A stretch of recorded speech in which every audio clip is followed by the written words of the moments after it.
Drone pengintai Rusia merekam pergerakan salah satu sistem pertahanan udara Strela 10 milik Angkatan Bersenjata Ukraina di wilayah Romanovka.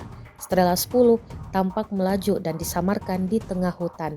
Namun segera, pasukan Rusia mengerahkan artileri ke posisi Strela 10. Rekamannya beredar di Telegram pada Jumat 13 September 2024. Dalam keterangan unggahan disebutkan inilah momen penghancuran efektif sistem pertahanan udara Strela 10 Angkatan Bersenjata Ukraina di wilayah Romanovka.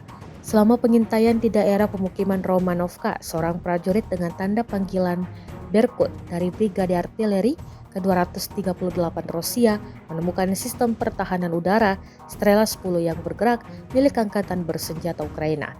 Koordinat yang tepat dipindahkan ke awak artileri seorang prajurit dengan tanda panggilan More dari Brigade Artileri ke-238 dilengkapi dengan senjata Gyachin B2A-36.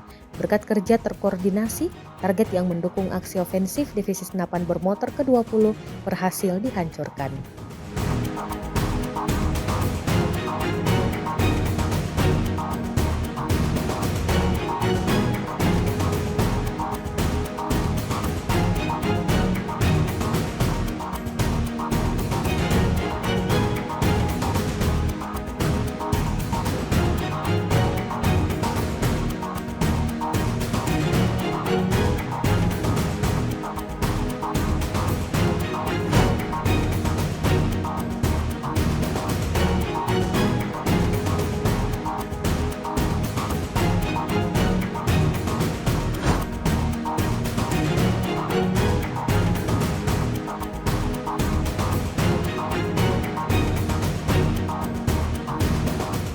Download Tribun X sekarang, menghadirkan lokal menjadi Indonesia.